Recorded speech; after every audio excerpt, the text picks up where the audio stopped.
Monsieur Einstein, croyez-vous en Dieu? Un jour, on a posé cette question à Albert Einstein, le célèbre physicien qui a révolutionné la science. Il répondit « Je crois au Dieu de Spinoza ». Seuls ceux qui avaient lu Spinoza comprenèrent ce qu'il voulait dire. Spinoza était un philosophe du XVIIe siècle qui avait passé sa vie à étudier les livres saints et la philosophie. Un jour, il écrivit un texte qui résume sa vision de Dieu et de la vie. Voici ce qu'il disait. Je ne sais pas si Dieu a réellement parlé, mais s'il le faisait, voici ce que je crois qu'il dirait aux croyants. Arrête de prier et de te frapper à la poitrine. Ce que je veux que tu fasses, c'est que tu sortes dans le monde pour profiter de ta vie. Je veux que tu t'amuses, que tu chantes, que tu t'instruises, que tu profites de tout ce que j'ai fait pour toi. Arrête d'aller dans ces temples sombres et froids que tu as construits toi-même et dont tu dis que c'est ma maison.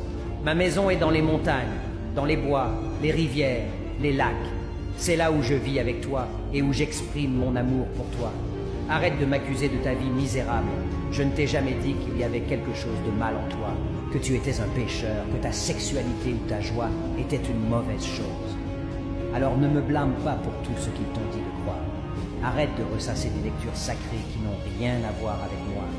Si tu ne peux pas me lire à l'eau, dans un paysage, dans le regard de ton ami, de ta femme, de ton homme, dans les yeux de ton fils, tu ne me trouveras pas dans un livre.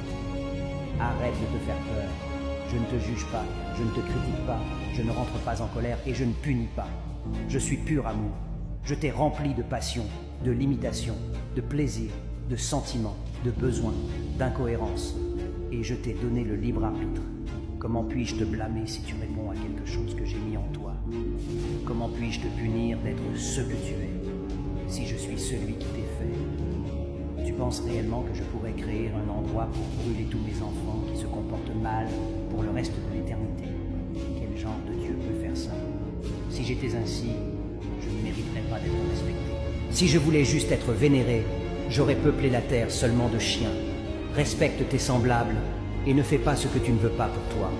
Tout ce que je te demande, c'est que tu fasses attention à ta vie, que ton libre arbitre soit ton guide. Toi et la nature, vous constituez une seule entité. Alors ne crois pas que tu as un pouvoir sur elle. Tu fais partie d'elle. Prends soin d'elle et elle prendra soin de toi. J'y ai mis et rendu accessible tout ce qu'il y a de bien pour toi et j'ai rendu difficile d'accès ce qui ne l'est pas. Ne mets pas ton génie à y chercher ce qui est mauvais pour cet équilibre. À toi de garder intact cet équilibre. La nature, elle, sait très bien le garder. Juste ne la trouble pas. Je t'ai rendu absolument libre. Tu es absolument libre de créer dans ta vie un paradis ou un enfer. Je ne peux pas te dire s'il y a quelque chose après cette vie, mais je peux te donner un conseil. Arrête de croire en moi de cette façon. Croire, c'est supposer, deviner, imaginer. Je ne veux pas que tu croies en moi. Je veux que tu me sentes en toi. Que tu me sentes en toi quand tu t'occupes de tes moutons, quand tu bordes ta petite fille, quand tu caresses ton chien, quand tu te baignes dans la rivière. Exprime ta joie et habitue-toi à prendre juste ce dont tu as besoin. La seule chose sûre, c'est que tu es là, que tu es vivant, que ce monde est plein de merveilles. Et que dans toutes ces merveilles, tu es capable de savoir exactement ce dont tu as vraiment besoin.